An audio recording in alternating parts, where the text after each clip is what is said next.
and welcome back to another tlokira video. You dig what I'm saying? So here we have the best and worst performances of 2023 in boxing. Okay, and I'm not going to be sugarcoating a thing. Okay, we're going to leave it uncut. All right, because we've had a lot of stinkers this year in boxing. We've all known this. This is known. We've had a lot of stinkers, but we've also had a lot of bangers. Okay, we've had a lot of bangers. I will be making a part 2 to this video if this video gets over 15 likes. You dig what I'm saying? But yeah, let's keep it pushy. Best and worst. So first, we're going to start with the best. Okay,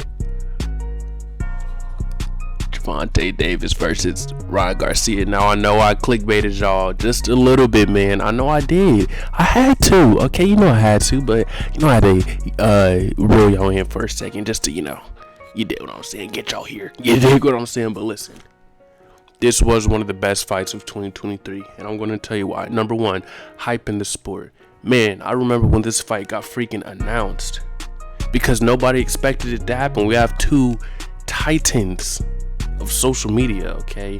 Ryangarcia versus Gervonta Davis. Okay, two powerful pulls. This was a big fight, okay? The amount of hype in the sport revolving around, boxing, it just elevated. We had streamers, random people talking about this fight. A lot of people tuned into this fight. Boxing casual fans were very interested in this fight, and yeah, it just brought a lot of hype to the sport. It sold very well as well. I think 1.3 mil pay-per-views sold pretty well. Also had a very interesting build-up. With the press conferences and all the freaking random stuff with the moles in the camps, bro. Like, it was just a lot of stuff going on to the build-up of the fight. Good press conferences. You dig what I'm saying? Also, we didn't know if this fight was going to happen at first. There's a lot of talks about it, and then it finally came up, so it had a crazy build-up. Now, the best part, in my opinion, was the rivalry between Tank and Ryan, okay? Them going off at each other during the press conference, them yelling at each other's faces during the face-off. This is what we like to see. We like to see a nice rivalry, okay? Especially, again, with the two titans of the social media. You dig what I'm saying? It was a very good rivalry, for how long it lasted. I heard Ryan wants a rematch. I highly doubt Tank would do the rematch, or it might be something Tank would do, maybe if Ryan beats Haney. But yeah, let's keep it pushing. Oh yeah, good fight plus KO. It was a good fight. Ryan came out swinging. You dig what I'm saying? It kind of lulled out for about a round or two, but then boom, we get the big knockout. So we got a good fight plus the KO. Nice 7-rounder short fight. Okay, not short, but not too long. Just it was a good fight. Okay, it was a good commercial fight for the sport of boxing. That's what this was.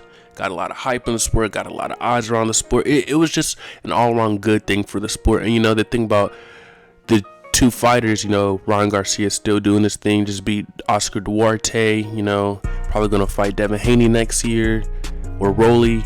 Two very big, good fights for the sport of boxing. Gervonta Davis, obviously, after the win, he can pretty much do whatever he wants. So whatever he touches next year, it's going to be a huge fight. You dig what I'm saying? But let's go to the first worst performance in boxing, which is Day of Reckoning. Specifically, Deontay Wilder versus Joshua Parker. You dig what I'm saying? I don't even want to talk about this fight too much. It just happened. I think last week. It was first. This fight was very boring. Okay, it was 12 rounds, no knockdowns. As a heavyweight, with the heavyweight fight, we expect big knockouts, big knockdowns, and it's cool if we don't get one. But it was just a complete one-sided thing, and it wasn't like Wilder was getting brutalized out there. He just wasn't throwing, and that's on to my next point. He looked washed. Okay, he wasn't really throwing like that. He looked kind of confused. Like, and the thing about Wilder, this has been a criticism of his for very long, that he doesn't know how to box or whatever. Obviously he knows how to box, you know, he has some understanding of the sport, you know, but he does lack a lot of fundamentals. Okay, he lacks good footwork, you know, keeps his chin high in the air, doesn't have a lot of head movement, you know, keeps his arms kind of frayed out. He has a really unorthodox way of boxing, and it looks like he could not get off that right hand in this fight. Also, this fight ruined Wilder versus AJ, which I think is already signed to have like a 2-fight deal of next year. Like, the hype is ruined, bro. Like, Wilder just lost against not a nobody, but he lost against somebody he should have beaten. This should have been another KO highlight reel for Deontay Wilder. You know, he's beating people that are better than Parker. This just didn't look good. Wilder looked very old, very slow, very timid in this fight. Maybe a little bit of ring rust, you know. Not ring rust because he hasn't been active, but you know, he hasn't made it past. You know, he gets fights done relatively quick. So I feel like once he didn't get the knockout within the first 3 rounds, he just kind of, you know, he didn't know what to do. And also leads me to my next point: delusional Wilder. Okay, Wilder came out the fight waving his hand around like he won the fight. Bro, you got 12-0 washed almost, bro.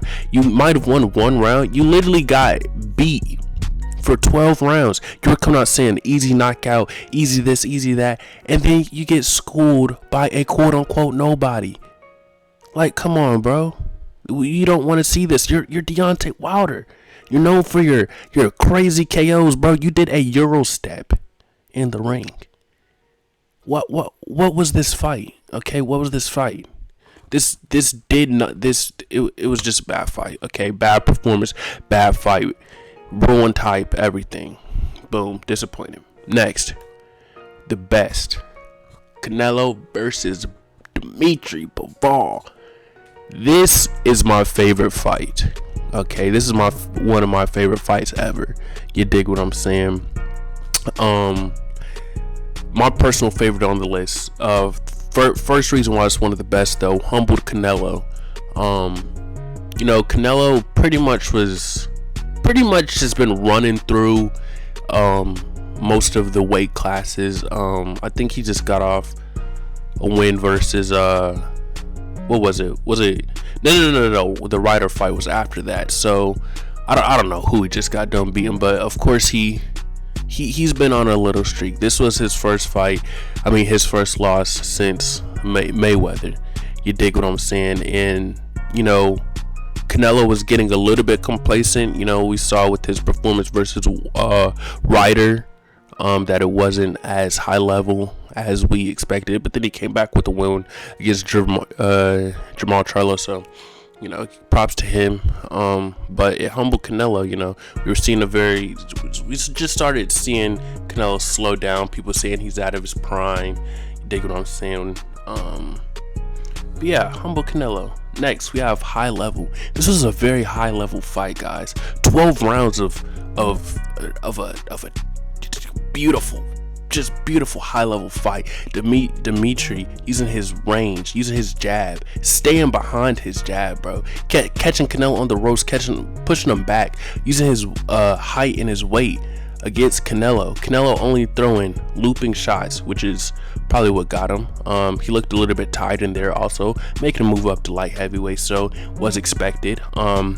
But still, very high level fight. You know, Dimitri Bivol putting it on Canelo for all 12 rounds. He came out to win, unlike Jamal Charlo. You dig what I'm saying? Or Jamal Charlo, whichever one it is. You dig what I'm saying? But he came out there to win, and he did in a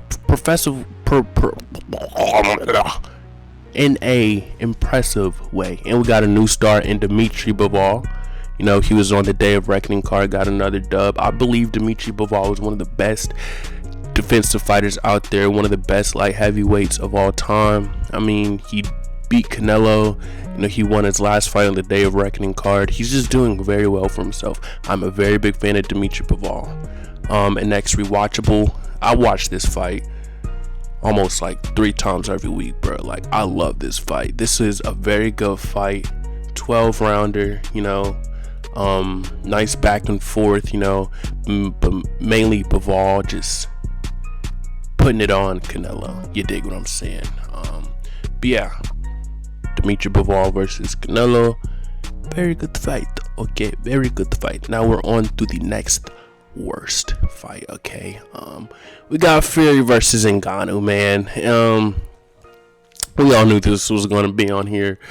First off, it was a mockery of the sport. Okay, now I kind of put this on here just to talk about it just a little bit, because I don't believe it was a mockery of the sport. You know, Francis Ngannou is still a high level fighter. Okay, but he's not a boxer.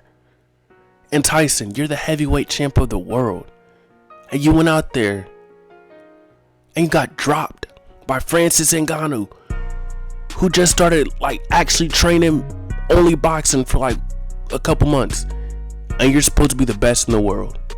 It was a mockery of the sport. This was a circus fight. Everything about it was a circus. Freaking John Fury at the press conference, bro.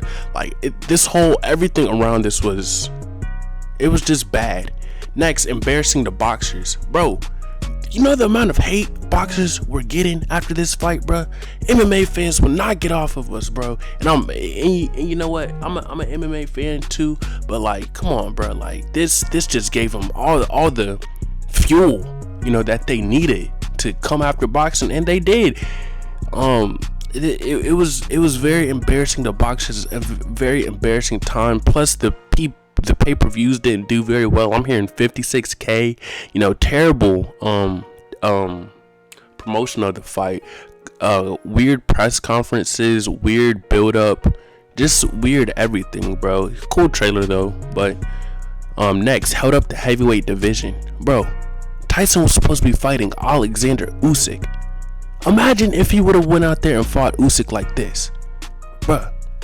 He would be done. It held up the heavyweight division. Now Alexander Usyk, I don't know who he's gonna fight. Apparently the Tyson Fury versus Alexander Usyk is already signed. This also kind of brings it down a little bit. Held up the heavyweight division. It most certainly did. It most certainly did. You know, we wanted to see Tyson versus Alexander Usyk, not Tyson versus Francis Ngannou. No offense to Francis Ngannou. You dig what I'm saying? Lovely guy. You know, I've never met him, but he seems like a nice guy. Okay, next, controversial decision. I'm not going to say Tyson Fury lost, because if you really look at it from a boxing sport, like the sport of boxing, it was a close fight, maybe a draw, maybe leading towards Tyson a little bit, just because he was pretty much out jabbing, ring generalship. You know, that's the stuff you got to look at. But it was a controversial decision nonetheless. That's never good for the sport, and we've had a lot of those, especially coming off of Lomachenko. You know, again, leads on to my next point, flame to the fire. You know, we just had a quote-unquote robbery with Devin Haney versus Lomachenko, which was a relatively big fight. We've had a lot of complaints about boxing with robberies and things like that, so it just added flame to the fire of the hate of the overall sport of boxing. Okay, so this was just a bad fight all in all for boxing. All right, but on to the next best fight of 2023, Devin Haney versus Regis Prograis. Okay, man, I was really invested in this fight. When I first saw this fight, I was like, okay, this is another quick dub for Devin Haney. You know, I didn't really know who Regis Prograis was. You know, I heard of him, of course. Never really looked too deep in him. Then I started looking at his KOs, and I'm like, yeah, he's right. You know, Regis was talking about Devin gets touched a lot. He does get touched a lot. As we saw in the last Lomachenko fight. Lomachenko was piecing him up, but we gotta remember, Vasily Lomachenko ain't no chump. You dig what I'm saying? very elite. So of course he was gonna touch up Haney just a little bit. You dig what I'm saying? So we saw a good rollout for the fight. The press conferences were hilarious, bro. Devin Haney's dad versus the strength coach. Hilarious, bro. And then the face off with Devin Haney versus Reach Progress. I don't know what it is, bro. It might just be because I'm a nigga, but I don't know. I like seeing niggas like be up on it, like real niggas just arguing, bro. Like it's kind of funny, bro. But good rollout to the fight. Beat down. It was a complete one-sided beat down. 12-0 sweep for Devin Haney with the knockdown on top. I feel very bad for Reach Progress. I feel like, just come back harder. I hear that he wants to go to MMA. I like that. Keep pushing, bro. I don't want to see you out the sport yet. You take what I'm saying? But we got a new star in Devin Haney now. We got to remember the state of Devin Haney's career before this fight, bro. We're all looking at Devin Haney now. Talk about, high level, beats Ryangarcia, beats Gervonta Davis, beats Shakur. That's what I'm seeing. I'm not saying that I believe all of those, but that's what I'm kind of seeing as the general consensus, that this fight really boosted up Devin Haney's stocks. You dig what I'm saying? And as it should. Okay, this was a great performance, flawless performance by Devin Haney. All right. So it brought us a new star that's also bringing a bunch of nice, interesting, big fights for next year. Now we don't just have Canelo, Gervonta, and Ryan carrying the PPV. Now we have Devin up there as well, which I like, brought a lot of hype to the sport. Next year I'm hearing Devin versus Ryan, Devin versus Gervonta, Devin versus Shakur, Devin versus Teofimo Lopez, Devin versus Bud Crawford. I mean, so many fights have opened up because of this fight. So this, I just have to put it on here. All right, it might be recency bias, but I have to put it on here. It was a very good fight for the sport. It was a fun fight as well. 12-round sweep. Yeah. On to the worst. Okay, this is the last one. We have Shakur Stevenson versus Edwin de los Santos. I don't even know if this was on PPV, bro. And to be honest, I did not watch this fight. Okay, the build-up was horrible. It was a boring fight. Embarrassing performance by Shakur Stevenson and by De Los Santos. It was a terrible fight for the sport of boxing. It was a boring fight. It broke records for the lowest amount of punches thrown, bruh. Are you serious? We just saw Haney go out there, put on a flawless performance against Regis. We saw Ryangarcia go out there, get the knockout against Oscar Duarte. You dig what I'm saying? We see Gervonta get the KO against Ryangarcia. And Shakur, you come out doing something like this? See, this is why Shakur doesn't really get brought up as much as the other guys when it comes to fighting each other. Because he does things like this. What was this? It brought down hype. Brought down a lot of hype. No one is talking about Shakur versus Ryan, Shakur versus Gervonta, Shakur versus Devin anymore. No one's talking about it. Everyone's talking about Devin versus Ryan, Devin versus Tank. Everyone's leaving out Shakur, which Shakur is very talented. But this fight was just not good. Everybody has their off moments, I know. Everybody has their bad performances, but this wasn't good. Plus it brought fuel to the fire, Again, a lot of hate towards the boxing this year, bro. Just so much. But also fuel to the fire towards the hate of Shakur. Because Shakur has been known for, just not being to the level, has been accused of not being to the level of his peers, right? So it was a very embarrassing performance. Plus it slowed down the hype train of Shakur Stevenson, which if he would have went out there, got the KO, which we've never really seen Shakur go out there and really gone for the KO. But it would have been nice to see a hungry Shakur go out there and try to put on a performance to match his peers, going out and getting it takes a player out. And I think Shakur is a very charismatic guy, very interesting, energetic guy. When I'm seeing him on interviews, seeing him in the standards of interviews and things like that, I know that it would him in press conferences against people like Devin, Tank, Ryan would be gems. Okay, it would be gems. But Shakur went out there and put on a BS performance, and now nobody's talking about him no more. Slow down this hype train, bro. And we gotta remember, I don't even want to bring, because Shakur is still very young in the sport, but his peers are younger. Haney, who is, even though Shakur wants the Tank fight, him versus Haney is a fight that the sport of boxing needs, bro. This fight has been building up for so long. It's still a dead to dead even fight, bro. If y'all go back and look at Devin Haney versus Shakur Stevenson spar, it is dead even, bro. It's an even fight, and I really want to see it. I really want to see that fight, but Shakur going out and doing this BS performance against a BS opponent. I'm sorry, I'm not even talking about Edwin, because I don't know who bro is. You know, it looks like 16-1, 14 KOs. He looks pretty good. You know, I don't want to put any I don't want to hate on anybody, but I don't really know the guys. So it was just, it didn't do anything for Shakur. It took away from Shakur, even though he still got the win. I feel like if you go out there and you do something like that, I mean, it basically erases the win. You dig what I'm saying? So, but I feel like this is good for Shakur, because now he can go out, you know, next time and actually try to put on a good performance. You dig what I'm saying? My mic just fell over, but yeah, I mean, yeah, is that the end?